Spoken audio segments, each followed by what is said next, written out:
à tous, ravi de vous retrouver pour un nouveau numéro de votre émission La vie en Vosges. Cette semaine, je vous propose qu'on s'intéresse au mode de vie alternatif. 3 invités sont avec nous, leurs points communs, leur mode de vie, la vision qu'ils en ont.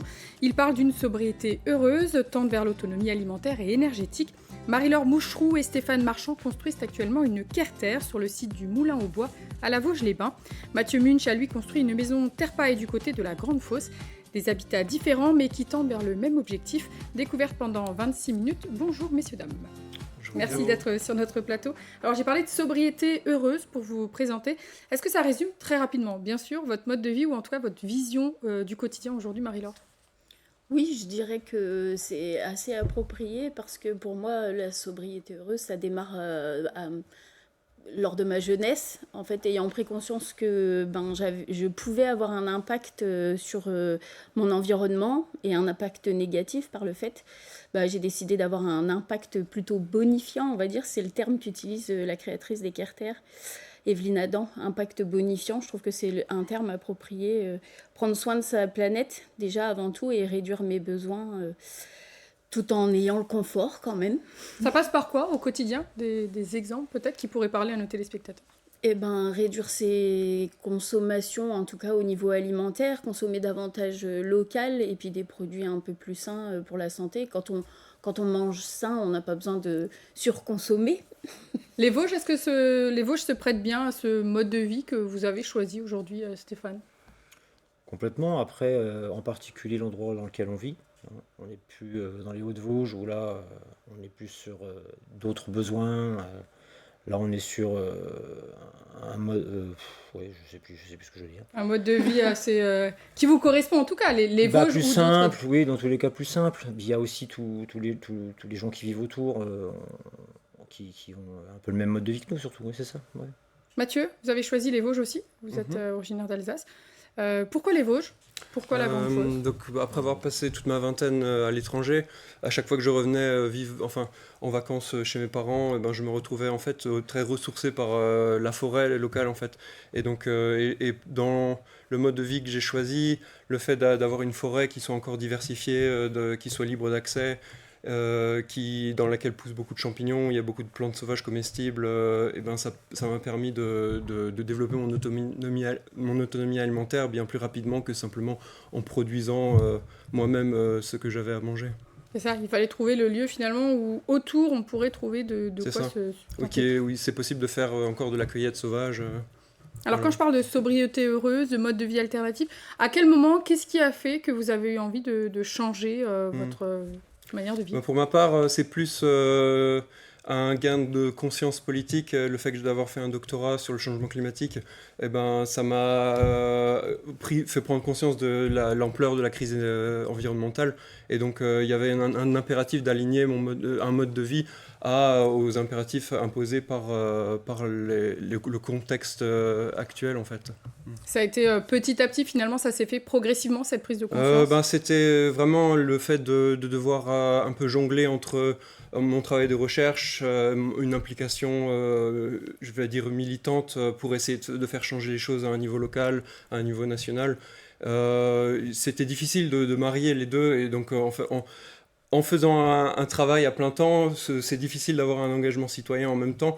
Et donc le fait d'opter pour un mode de vie tel que celui que j'ai choisi, ça m'a permis de minimiser les heures de travail nécessaires pour assumer le mode de vie, pour pouvoir l'investir de plus en plus dans un engagement citoyen.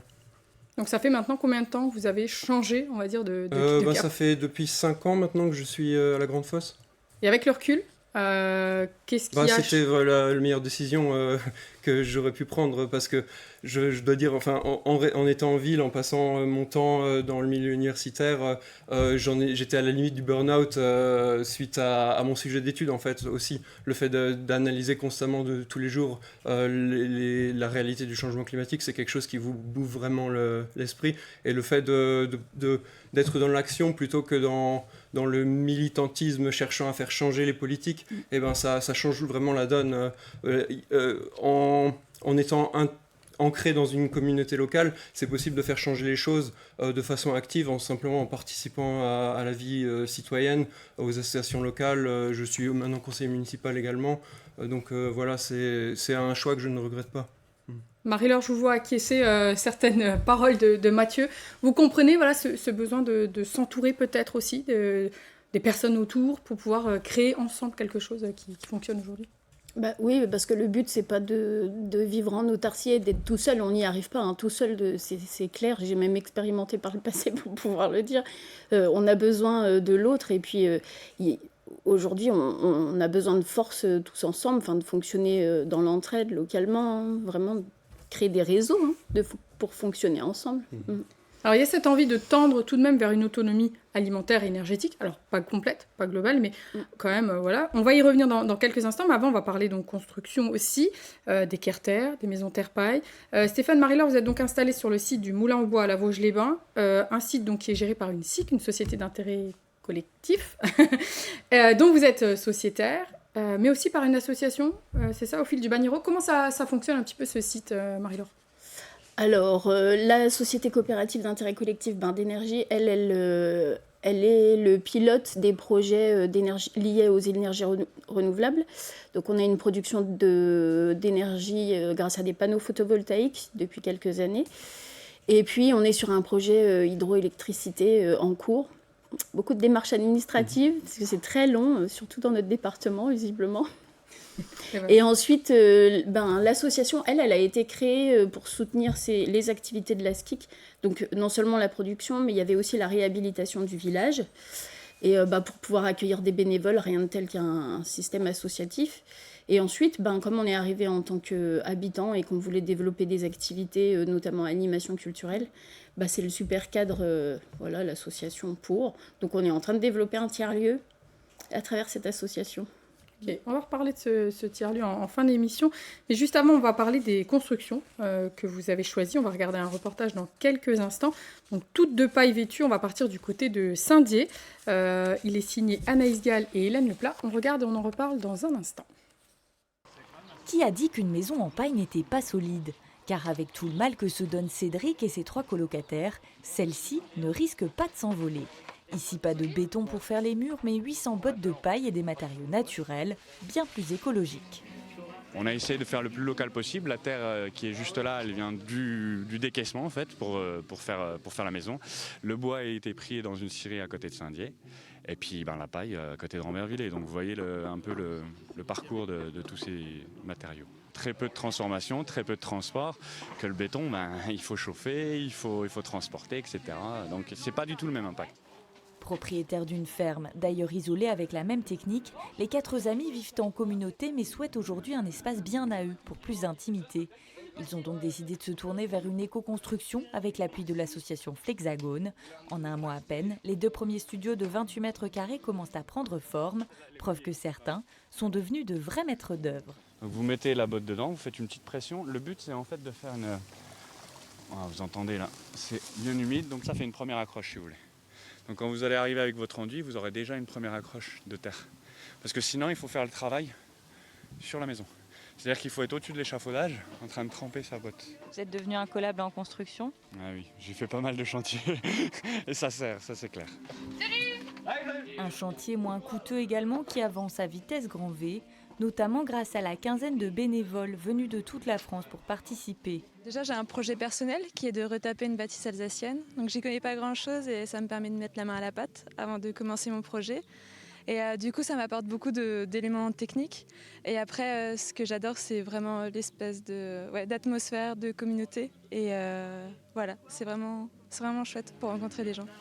Et l'autre avantage, c'est que même une fois terminée, la bâtisse ne ressemblera à aucune autre. La maison a déjà une vie, des histoires, même avant d'y habiter. Voilà, on n'a pas juste les clés en disant j'ai rien vu de ma maison, j'arrive, j'ouvre la porte et tout est prêt. Non, là, effectivement, chaque mur, on peut expliquer ce qui s'est passé, comment on a imaginé ça, les blocages, mais aussi les choses qui ont été très bien et faciles à faire. Les gens laissent leur marque.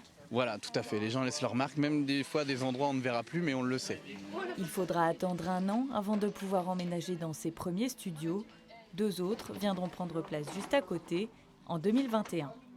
La paille comme technique unique, Stéphane, est-ce que c'est quelque chose à laquelle vous aviez réfléchi ? Est-ce que c'était une solution pour vous ? Avant de rencontrer Marie-Laure, moi je voulais faire une maison comme ça en fait. Ça m'intéressait vraiment, et d'ailleurs c'est toujours dans ma Sur le tête. coin de la tête. Oui, je pense qu'on va réaliser ça pour d'autres habitats sur place, oui. C'est Sans ça, parce problème. qu'il y a d'autres envies, d'autres projets après la Oui, oui, Carter. tout à fait, oui. On va pas s'arrêter à une technique, non, non. Il faut développer, oui. Il faut que ce soit multi-technique. Voilà. Alors, vous avez choisi la technique le choix d'une Carter, en Oui. tout cas. Pourquoi? Expliquez-nous un petit peu comment ça s'est fait. Quelle a été la réflexion que vous avez menée autour de ça?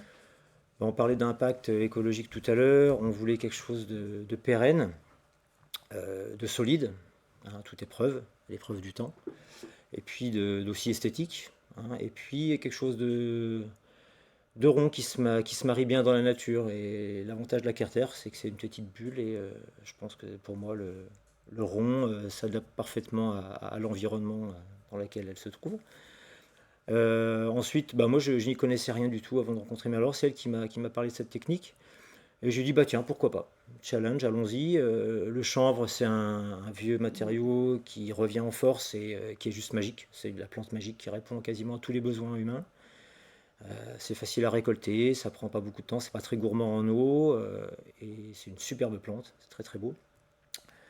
La chaux, la chaux c'est un matériau naturel, effectivement, c'est pas le matériau qui coûte le moins cher énergétiquement parce que c'est chauffé dans des fours, mais on est loin quand même du ciment avec ses adjuvants chimiques. Et puis le sable et l'eau, quoi, voilà. L'eau, l'élément maître de la vie. Donc c'est ça, les 4 éléments pour faire une Carter. On voit quelques images, on était venu sur un... Vous avez commencé ce chantier il y a combien de temps? Il y a 2 saisons. 2 saisons, ans. ouais, c'est parce qu'on ne peut pas construire tout le temps. Vous faites des pauses dans l'année. Oui, en dessous 6 degrés, la chaux ne prend pas, donc on évite. Ouais. Alors, quelles sont les grandes étapes? Là, c'est long, au début, il a dû faire monter un petit peu la structure. C'est le début qui est plus difficile, finalement, pour... Non, contrairement, c'est la fin, parce qu'au début, on démarre... Tant que les murs sont droits, on part sur des gros boudins avec des grosses fibres bien chargées qu'on ne travaille pas trop. Et puis plus on voûte vers le ciel, et plus ça devient fin. Il faut casser les fibres, il faut soutenir, parce que vu que c'est fin, ça ne tient pas. Il ne faut pas que ça soit trop lourd. Donc comme on le voit sur les images, il faut étayer.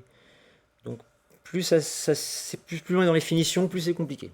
Alors vous en êtes où aujourd'hui de cette Carter, Marie-Laure? Est-ce qu'on est bientôt au bout? Vous êtes venu l'année dernière à la fin de nos sessions, donc on n'est pas très loin de ce que vous voyez à l'écran. Oui, parce qu'on était venu fin août, c'est vrai. C'est ça, on s'est arrêté en septembre. Il faut prévoir 1 mois de séchage à peu près avant les premières gelées.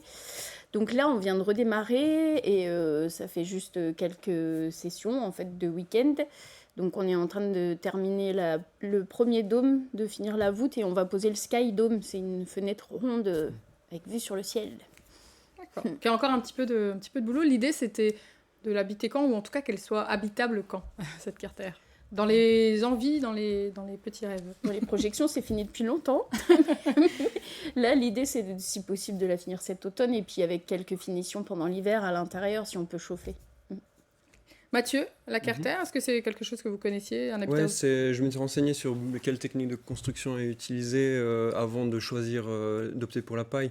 Ce qui m'a fait opter pour la paille, c'est la capacité isolante qu'on n'a pas forcément dans une terre, à moins que de faire des murs très très épais. Et donc le fait d'avoir un mur en botte de paille, la botte de paille fait 45 cm d'épaisseur, donc en montant les murs, on a directement notre isolant intégré. Donc ça fait que là, avec la capacité isolante de ma maison, j'ai pas plus de 1,5 stère de bois à l'année pour mon chauffage, pour ma consommation, pour le fait de faire la cuisine et pour mon eau chaude. Pour quelle superficie Pour 50 mètres carrés de superficie. Ce qui est quand même... C'est ce que vous cherchiez. Le fait de construire petit... Aussi, ça permet que ce soit approchable à taille humaine, parce que sinon, le fait de construire un grand bâtiment, ça demande toute une équipe de professionnels pour pouvoir suivre le chantier. Mais aussi, le fait de construire petit, ça fait que c'est bien moins énergivore, parce que c'est facile. Là, il suffit que je fasse la cuisine pendant 1 heure le soir en hiver avec moins 15 dehors pour que ma maison monte à 20 degrés.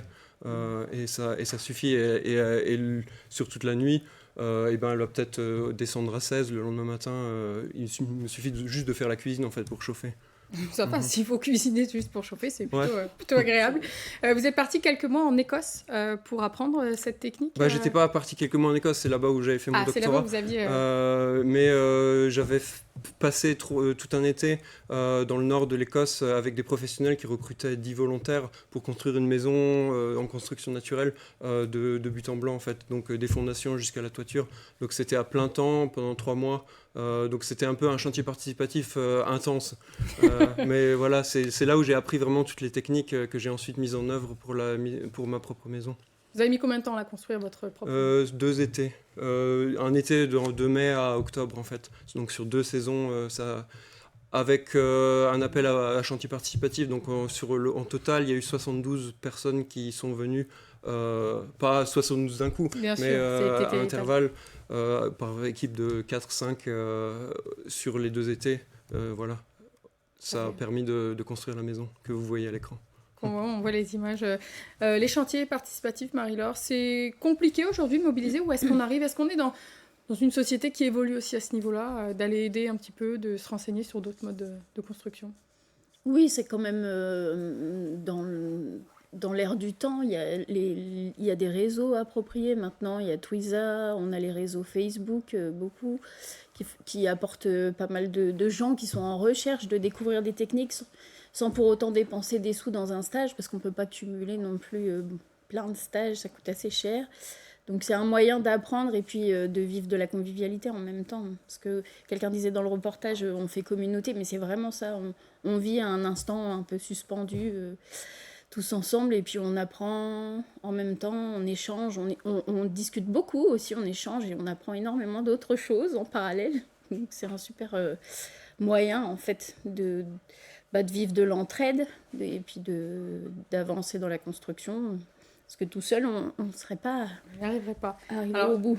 J'imagine, donc chaque semaine ou chaque session de chantier participatif, il faut tout de même recommencer les explications finalement pour les personnes qui découvrent à chaque fois. Donc il y a aussi là, entre guillemets, bien évidemment, une perte de temps. C'est pas une perte de temps parce que l'idée c'est de transmettre et de partager, mais il faut recommencer à chaque fois finalement. Donc on prend un peu plus de retard, plus de temps pour construire. Il faut y penser au départ. C'est un peu chronophage, effectivement. C'est pour ça qu'on essaie de demander aux gens de venir au moins 2 jours. Comme ça, on a le temps de leur expliquer sur la première matinée, et puis après, ils peuvent se mettre au boulot. Donc une journée, c'est vrai. Après, on est quand même ouvert. Je veux dire, il y a des gens qui viennent et qui travaillent à peine parce que ils craignent, parce que la chose c'est quand même particulier, et puis ils ne se sentent pas, donc ils viennent aussi en observateur. Mais en général, les gens mettent quand même la main à la pâte. Donc, ouais, voilà. Des jeunes, des vieux, des couples? Quelles sont les personnes qui participent principalement? Il n'y a pas de règle, vraiment tous horizons. On a eu des personnes de tous les lieux, tous les âges, tous les corps de métier. Souvent quand même des gens en reconversion professionnelle, il faut le dire, beaucoup. Et en crise existentielle. Oui. C'est ça.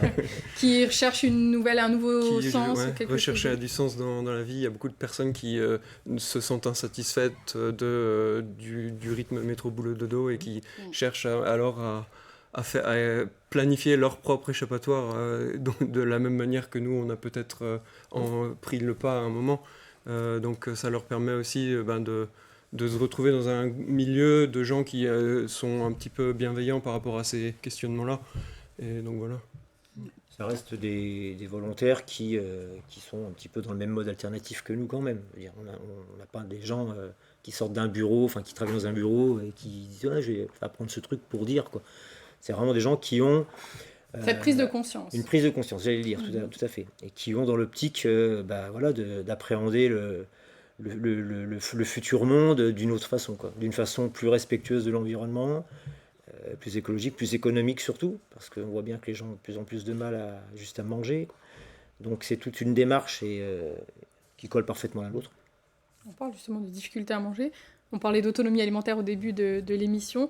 Ça tend vers ça, Mathieu, ça passe par quoi, votre vision de l'autonomie alimentaire? L'autonomie alimentaire, je veux dire que c'est la dernière étape de l'autonomie qui est atteinte, parce que c'est celle qui est le plus long à mettre en place. L'autonomie énergétique, je l'ai achevée en 2 jours.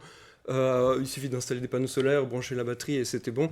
L'autonomie en eau, c'est un peu plus compliqué de manier de l'eau, mais j'avais une source sur le terrain, donc j'ai réussi à la capter et puis Donc voilà, après Donc vous êtes complètement autonome en eau et en énergie aujourd'hui. Et en chauffage aussi, vu que je coupe moi-même mon bois. Et comme j'ai dit avant, un ster, c'est pas compliqué à sourcer. Mais après, l'autonomie alimentaire, c'est là, ça met du temps à mettre en place un système qui arrive à produire de la nourriture. Soit on fait un potager et chaque année, il faut réinvestir toute l'énergie, ou soit on voit le long terme et on plante tout de suite des arbres, des plantes pérennes. Donc moi, c'est un peu vers là que j'ai opté. Planter le maximum d'arbres possible, faire des greffes sur des arbres sauvages, je fais de la culture de champignons aussi. Et puis en plus de ça, je pense qu'il ne faut pas voir l'autonomie dans une perspective individuelle forcément. Il y a aussi toute une dynamique collective qui est à mettre en place, et au niveau de la commune, il y a beaucoup de choses qui sont faites au niveau associatif, au niveau de l'équipe communale, où il y a un verger conservatoire avec 150 arbres fruitiers qui sont disponibles à la population. Il y a aussi une parcelle qui a été libérée pour faire un potager participatif et de produire des plants qui servent ensuite à mettre des petits fruits le long des chemins dans le village, par exemple. Donc tout ça, c'est des dynamiques qui doivent être pensées et agies collectivement. Ça va dans le sens de ce que vous disiez, Marie-Laure, tout à l'heure. Tendre vers une autonomie alimentaire, quelle qu'elle soit, ce n'est pas vivre reclus, isolé. C'est tout le contraire, finalement, en quelque sorte, par rapport à ce que disait Mathieu. C'est partager et puis faire ça d'une manière collective. Oui, moi je pense aussi aux systèmes d'échanges locaux. C'est assez timide dans notre secteur, on va dire quand même, sur la Vosges, mais il y a les systèmes d'échanges locaux qui permettent de troquer, d'échanger des services contre des légumes. Ça aussi, c'est un fonctionnement qui permet l'autonomie. Pour moi, l'autonomie, ça requiert le collectif. Enfin, on ne peut pas faire ça tout seul. Si, on peut, mais c'est plus compliqué, quoi. Et puis c'est pas ce qu'on recherche peut-être quand on est dans cette démarche-là. Ça va à l'encontre finalement de ce qu'on voudrait. Et puis nous, on est une famille de 5, donc déjà, quand il faut nourrir 5 personnes, être autonome pour 5, c'est déjà beaucoup plus compliqué. Une personne, je pense, peut facilement être autonome alimentairement. Voilà, vraiment sans même deux, même un couple. Je pense que ça passe après. Au-delà, c'est compliqué. Ça demande de réviser aussi ses modes de consommation, parce que si on aime les burgers, c'est compliqué d'être autonome. Oui, il y a forcément des choses sur lesquelles on revient, Mathieu. Ouais, il y avait un truc que je voulais ajouter. Il y a une ressource alimentaire qui est souvent délaissée et qui est impressionnante, c'est la ressource sauvage en fait. Et souvent on la considère pas. Mais par exemple, plutôt que d'enlever tous les orties de son jardin pour planter des salades, dans l'ortie en elle-même, il y a bien plus la capacité nutritionnelle de l'ortie est bien augmentée. Donc on peut simplement utiliser ce qui est disponible de façon abondante. Et notamment dans des forêts aussi, il y a la possibilité de penser les forêts comme pas seulement des unités à produire du bois, mais aussi des unités qui puissent servir à l'alimentation. On peut penser par exemple à la plantation de châtaigniers et d'envisager de recréer des îlots, enfin des communs nourriciers au niveau des communes qui puissent permettre d'envisager une alimentation, enfin une autonomie alimentaire collective et résiliente. Beaucoup de choses à faire, beaucoup de choses. Il faut se renseigner finalement et partager. C'est à cela aussi peut-être que servent les chantiers participatifs, échanger sur d'autres choses en lien de près ou de loin avec les constructions. On va revenir sur le site du Moulin au Bois, dont vous parliez des panneaux solaires tout à l'heure, et de ce projet d'énergie hydraulique. L'idée, c'est aussi que le site soit autonome à tous les points de vue, enfin en tout cas énergétiquement, Marie-Laure. En tout cas, que le lieu devienne un lieu ressource pour la localité, puisque on est actuellement en train de travailler sur un projet d'autoconsommation collective. On va donc vendre notre électricité sur un rayon de 20 km. Oui, c'est ça, un rayon de 20 km autour du point de production. Qu'est-ce que je voulais dire sur l'autoconsommation? Oui, mais ça va être une alternative aux revendeurs d'électricité actuels. Donc si les gens ce sera de l'énergie verte sûre, mais surtout moins cher et à un prix fixe, pas comme nos fournisseurs actuels, et ce sont les locaux qui en bénéficieront directement. Voilà, c'est ça en fait qu'il faut dire. Il a tout résumé. Est-ce qu'il y a d'autres envies, d'autres projets de construction, Mathieu, aujourd'hui? Est-ce que cette maison terre-paille vous suffit, ou est-ce qu'il y a d'autres... J'ai entamé la construction d'une annexe de 20 mètres carrés, qui est dans les mêmes techniques, avec en plus de ça un toit en bois rond réciproque. Donc c'est c'est où chaque chevron est supporté par celui d'à côté, donc il n'y a pas besoin d'avoir de poutre pour tenir toute la structure. Et donc c'est encore une technique qui est encore moins consommatrice de ressources, vu que la toiture est complètement autoportée. Et donc là, je suis en train de la finaliser et elle va me servir à lancer ma production de champignons à une étape un peu plus avancée. Donc ça, c'est le prochain gros projet. Et Marie-Laure, ce sera donc ce tiers-lieu. L'idée, c'est vraiment que le site devienne un véritable lieu de vie avec d'autres personnes qui puissent venir sur le lieu pour échanger. C'est ça, cette année, on est en cours de développement de toutes les activités. Donc, le tiers-lieu d'animation culturelle, ça se situera dans un bâtiment qui est en cours de réhabilitation. C'est pas du tout fait. Pour l'instant, on est en train de développer d'abord les activités qui peuvent se dérouler à l'extérieur, les événements. Donc en été, et puis les chantiers participatifs et le jardin pédagogique, donc un jardin nourricier pour les habitants, mais qui puisse servir de support éducatif pour accueillir des groupes. Donc on va proposer des animations, et puis en parallèle, on est aussi en train de développer la partie... Donc le tiers-lieu, c'est tout ça, la partie épicerie, épicerie vrac bio, produits locaux, donc vraiment avec une volonté de montrer au public qu'on peut modifier ses comportements de consommation et sans se frustrer aucunement. Écoutez, on suivra ça. Merci beaucoup. On est déjà à la fin de notre émission. Merci d'être venu sur notre plateau. Merci à toute l'équipe pour la réalisation de cette émission. Moi, je vous donne rendez-vous la semaine prochaine et je vous souhaite une très belle semaine sur Vos Ch'ti. À bientôt.